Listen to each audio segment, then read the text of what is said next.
আমাদের বিদ্যালয়ে আমরা প্লাস্টিক মুক্ত করার জন্য এই বোতল বন্দি প্লাস্টিক থেকে আমাদের স্কুল থেকে সাজাবো বলে আমরা বোতল বন্দি প্লাস্টিক ক্যারি ব্যাগ নানা রকম প্লাস্টিকের জিনিস ভরে বোতল মুক্তি করেছি।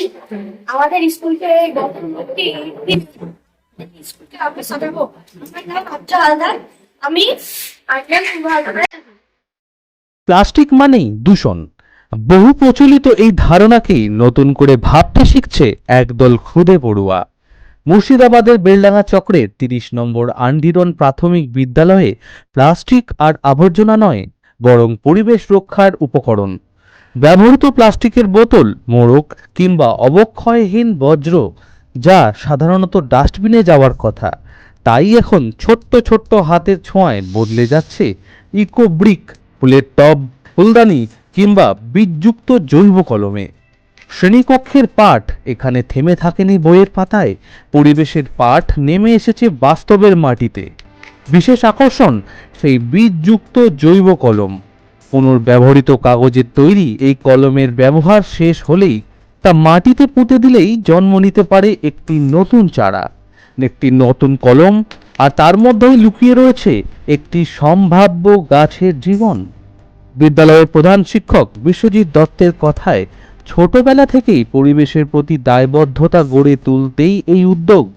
পুনর্ব্যবহার, বর্জ্য ব্যবস্থাপনা এবং বৃক্ষরোপণ 3 বিষয়কে একসঙ্গে যুক্ত করেই এগোচ্ছে এই কর্মসূচি।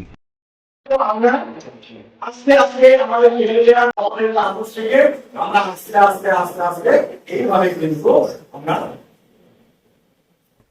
কাগজের পেন, জৈব পেন তৈরি করেছি, বললাম না?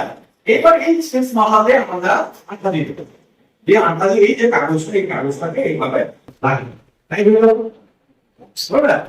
এবার হওয়ার পরে এইখানে যে কটা ভাগ আছে, এই এখানে ভাগ আছে, এই ভাগে যদি মনে করি তাহলে এই ভাগে আমরা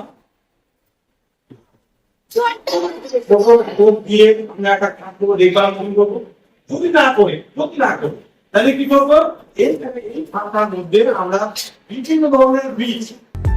শুধু পড়ুয়া নন, এখন অভিভাবক ও এলাকার বাসিন্দারাও বাড়ির প্লাস্টিক বর্জ্য বিদ্যালয়ে এনে জমা দিচ্ছেন। ফলে একটি ছোট্ট বিদ্যালয়ের উদ্যোগে ধীরে ধীরে পরিণত হচ্ছে বৃহত্তর সামাজিক সচেতনতার আন্দোলনে।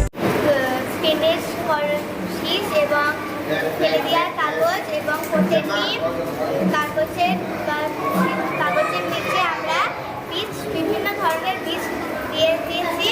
তারপর আমরা এই কলমটা যদি শেষ হয়ে যায়, তারপর আমরা মাটিতে পুঁতে দেবো, দিয়ে আবার একটি নতুন গাছ। আজকের বীজ পেন, আগামী দিনের সবুজ বর্ণ। আমার নাম সুমি মণ্ডল, আমি শ্রেণীর ছাত্রী। পরিবেশ রক্ষার লড়াইয়ে বড় প্রকল্পই যে একমাত্র পথ তা নয়, তা আরও একবার মনে করিয়ে দিল মুর্শিদাবাদের এই প্রাথমিক বিদ্যালয়। কারণ পরিবর্তন শুরু হয় সচেতনতা থেকে, আর সেই সচেতনতার বীজ বুনছে আজকের এই খুদে পড়ুয়ারাই। আজ আমাদের বিদ্যালয়ে খবরের কাগজ এবং পেনের শীষ দিয়ে জৈব পেন বানানো শেখানো হলো। শিক্ষক মশাইরা আমাদের পেন বানানো শেখালো। আমরা পেন বানিয়েছি। এই পেন যখন শেষ হয়ে যাবে, তখন এই পেনগুলো মাটিতে পুঁতে দিলে আবার এই পেন থেকে নতুন গাছ, পেন শেষ, নতুন জীবন শুরু। আমার নাম আকাশ দাস, আমি 4th শ্রেণীর ছাত্র। Bureau report, Bangla news.